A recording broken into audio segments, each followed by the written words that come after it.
14 nouveaux cas de la maladie à coronavirus enregistrés sur 289 testés aujourd'hui. Et puis, sommet extraordinaire de l'UEMOA pour définir une stratégie commune de lutte contre la maladie à coronavirus et donner des orientations pour sa mise en œuvre.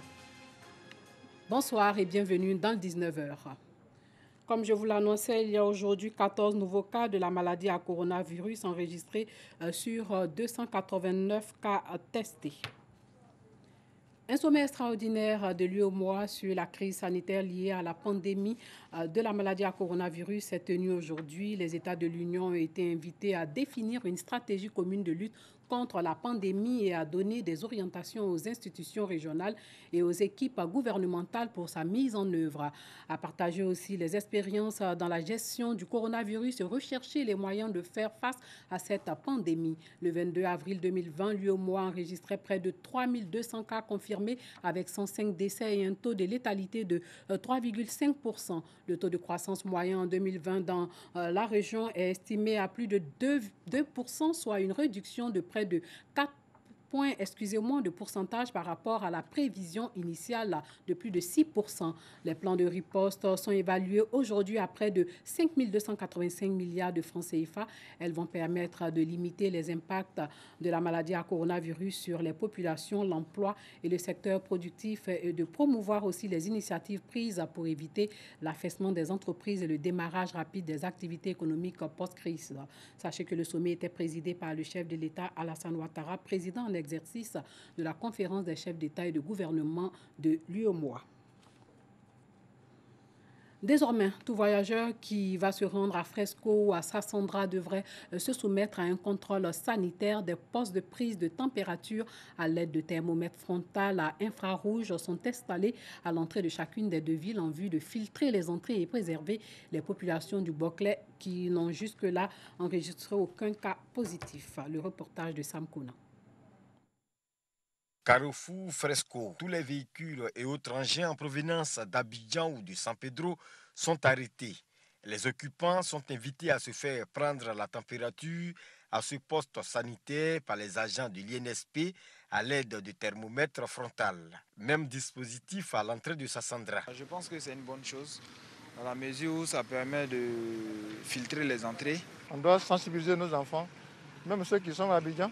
On les interdit de venir nous voir parce que la maladie vient d'Abidjan. Donc, cette barrage-là, aujourd'hui, en tout cas, nous sommes contents. Une initiative des autorités de la région pour freiner la propagation de la maladie à coronavirus. Des autorités qui se sont rendues sur les deux sites pour constater l'effectivité de ces dispositifs. Je suis rassuré du dispositif. Au niveau du barrage mis pour isoler le Grand Abidjan, qui se situe entre Grand Laou et Fresco, eh bien, il y a des personnes qui contournent ce barrage en passant par la brousse pour ne pas se faire tester. Et quand ces personnes-là arrivent ici, eh bien, pensant qu'elles sont libérées, eh bien, elles trouvent notre barrage ici. Ils sont contrôlés à tous les niveaux. S'ils ratent ici, arrivés à Sassandra, ils seront aussi contrôlés. Si quelqu'un d'aventure est contrôlé avec une température élevée, mais il y a un protocole qui est suivi et automatiquement, cette personne est prise en charge au district. Plusieurs autres barrages sanitaires vont être érigés dans les tout prochains jours sur les autres axes principaux de la région du Boclé.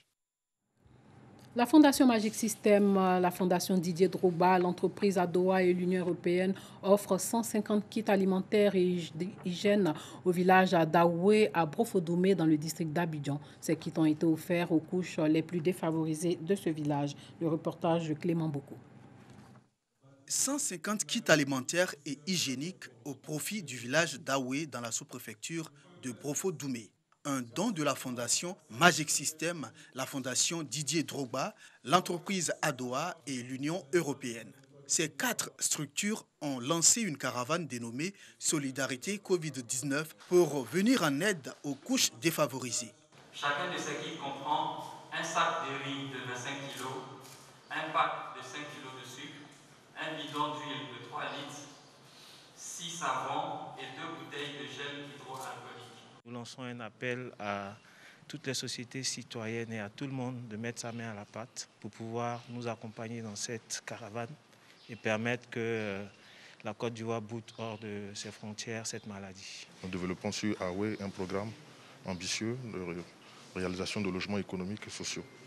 Et la population d'Aoué est au cœur de ce programme-là, comme toutes les populations ivoiriennes sont au cœur de nos programmes immobiliers. Il est important pour nous de nous joindre à la caravane et de soutenir du mieux possible les populations face à cette pandémie qui impacte leur quotidien. On a conscience du fait qu'il n'est pas toujours facile de respecter les mesures barrières, notamment la distance d'1 mètre entre les personnes. Donc c'est un peu le sens de notre action aujourd'hui. C'est pour inciter les personnes à rester peut-être quelques jours à la maison avec ce sac de riz, l'huile, le sucre, et éviter d'aller sortir et de prendre le risque d'être au contact de la maladie. Un geste de solidarité qui vient soulager les populations économiquement fragilisées par la crise sanitaire du Covid-19. Tous nos parents ici, qui pendant cette crise-là, ont des difficultés pour aller au marché, qui ont des difficultés même pour manger. Vraiment, c'est vraiment un souffle de soulagement pour nos parents ici présents. Nous devons dire merci à tous. La caravane Solidarité Covid-19 va étendre son action dans les jours à venir dans plusieurs communes du pays. Le collectif des acteurs culturels contre le coronavirus, lui, œuvre pour la mise en place d'un plan d'urgence en faveur du secteur de la culture durement frappé par la crise. À l'occasion donc du lancement de ce mouvement, l'association fait des dons aux artistes malades ou rendus vulnérables à cause de la crise à la maladie à coronavirus. Clément Boko. Le secteur culturel est durement frappé par une crise économique occasionnée par la maladie à coronavirus. Bars, maquis, boîtes de nuit et autres établissements culturels et de réjouissance fermés. Cette situation rend vulnérables les acteurs du monde de la culture. La création du CACIC 19, le collectif des acteurs culturels contre le Covid-19, alors pour sensibiliser et défendre leur cause. Notre projet, à travers le CACIC, c'est de proposer un plan d'urgence au gouvernement. Un plan sur au moins 6 mois à 1 an pour que le gouvernement de Côte d'Ivoire soutienne de façon importante et significative le secteur des arts et de la culture, pour que tous les départements soient soutenus, appuyés afin de résister à cette crise. Pour venir en aide aux artistes malades et ceux fragilisés par la crise, le CACIC 19 offre des kits composés de vivres et de non-vivre. Vraiment, ça m'a donné les larmes aux yeux parce qu'avec le handicap que j'ai, je suis un arrangeur et un studio, ma maison est brûlée, ça a pris feu, tous mes matériels sont brûlés. Mais depuis les dons, je ne reçois rien. Et vraiment, je remercie le directeur Cassi d'avoir pensé à moi. J'ai pris 34 maisons, mais aujourd'hui tout est fermé. Mon complexe est fermé. Vous vous rendez compte, c'est moi qui reçois du riz. Vous voyez ce que c'est? Et donc vraiment, je pense que le CACIC a pensé, parce que j'ai accepté de mourir avec un peu de dignité, sans me présenter. Parce que vous ne pouvez pas être un chef d'entreprise et puis vous vous retrouvez en train de prendre du riz. Mais je pense que déjà là, c'est un très grand geste qui m'a donné la bombe au cœur. Je crois que demain, nous aussi, on pourra aussi donner aussi aux autres. Selon les responsables du CACIC 19, plus de 42 000 hommes de culture sont au chômage du fait de la pandémie à coronavirus. Ce sont les artistes, techniciens, diffuseurs et gestionnaires d'œuvres artistiques. Les initiatives de lutte contre le coronavirus se multiplient. L'ONG Les Amis des malades et des personnes en détresse, en partenariat avec la diaspora ivoirienne vivant en France, manifeste amour et compassion à l'endroit des malades et personnes des couches défavorisées en cette période de crise sanitaire. Elle a procédé à la distribution des kits alimentaires aux malades, veuves, orphelins et personnes âgées. Yacouba Bamba est invalide depuis 1993 après un accident de la circulation. Cette situation fait de lui une personne nécessiteuse. Ce matin, Yacouba Bamba bénéficie des vivres offerts par l'ONG Les Amis des malades et des personnes en détresse en partenariat avec la diaspora ivoirienne vivant en France.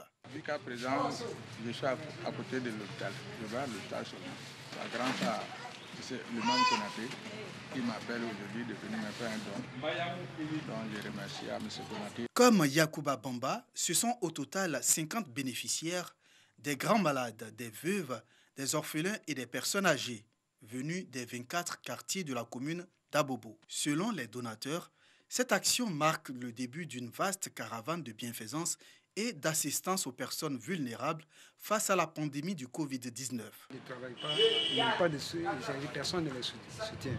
Donc c'est pour ça que nous avons créé un projet pour venir en aide. Pour les rendre heureux, pour qu'ils puissent vivre en paix et en tranquillité sans se soucier de comment vivre pendant ce temps de crise. Le prophète Mohammed sallallahu alayhi wa sallam nous incite dans des hadiths en nous disant qu'on ne fera pas quelque chose de meilleur après les obligations qu'Allah a demandées, qui sera plus meilleur que faire entrer une gaieté ou une joie dans un cœur musulman. Donc je pense qu'aujourd'hui, on a essayé de mettre ce hadith en pratique. Créée en 2006, l'ONG Les Amis des Malades et des Personnes en détresse s'engage à travers cette caravane de bienfaisance à soutenir les personnes défavorisées tout au long de la lutte contre le Covid-19.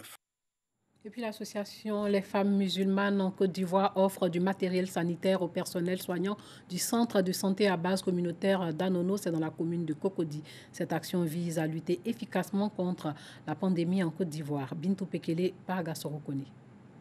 Masques, gants et gel hydroalcoolique.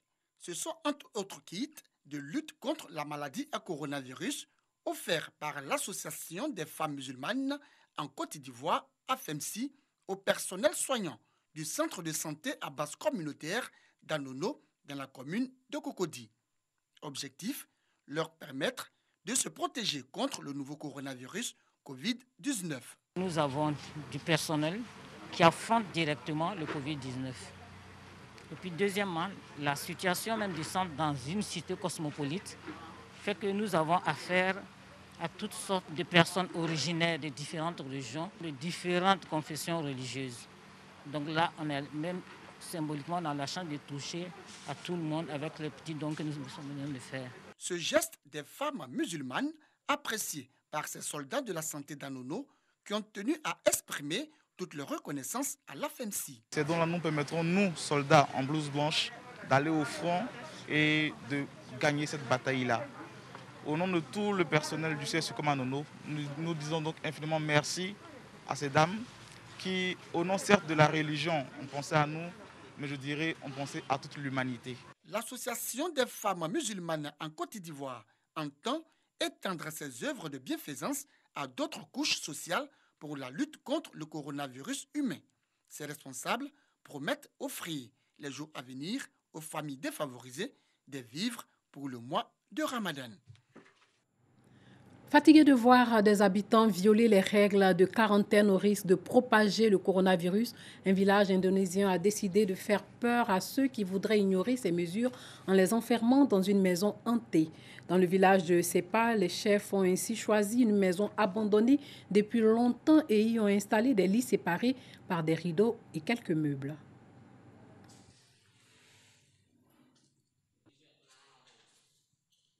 Des fantômes pour faire respecter la quarantaine. Ce village indonésien menace ceux qui ne respectent pas l'isolement de les forcer à vivre dans cette maison réputée hantée. Un homme n'a fait que pleurer durant 2 jours. Il a fait part de ses regrets aux personnes d'ici et il a promis dans une lettre que s'il avait violé encore une fois la règle, il serait envoyé ici. On continue de surveiller les gens une fois qu'ils sont partis d'ici pour rentrer chez eux. Dans cette région de Java, la quarantaine dure 2 semaines pour tous les nouveaux arrivants. Sachez qu'au Burundi, la campagne pour les élections présidentielles, législatives et municipales du 20 mai a débuté aujourd'hui avec des rassemblements géants qui ont permis de mesurer à quel point les autorités faisaient fi de l'épidémie du nouveau coronavirus. La campagne pour les élections burundaises débute ce lundi 27 avril. 7 candidats vont se disputer la place de Pierre Nkurunziza au pouvoir depuis 2005. Ce scrutin sera le premier depuis l'adoption de la nouvelle constitution en mai 2018 qui a notamment rallongé la durée du mandat présidentiel de 5 à 7 ans. À l'heure où l'épidémie de coronavirus continue de progresser en Afrique, le Burundi a pour l'instant enregistré 15 cas dont un décès est officiellement l'un des moins touchés du continent. Ce bilan officiel soulève depuis plusieurs semaines de nombreuses interrogations et la perspective de grands rassemblements dans le cadre de la campagne inquiète certains acteurs sanitaires. Le triple scrutin est prévu le 20 mai. Élection des députés, des conseillers municipaux, également celle du président de la République. La campagne va s'achever le 17 mai. Sachez que la coalition dirigée par l'Arabie Saoudite a rejeté aujourd'hui la déclaration d'autonomie des séparatistes du sud du Yémen et exigé la fin de toute action entraînant une escalade du conflit dans ce pays exsangue frappé par une grave crise humanitaire. Cette coalition intervient au Yémen pour appuyer le gouvernement contre les Houthis soutenus par l'Iran.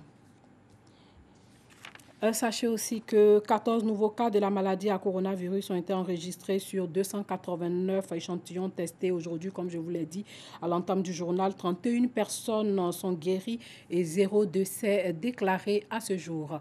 Voilà, c'est la fin de ce journal. Merci de nous avoir suivis et surtout gardons la foi car Dieu est au contrôle.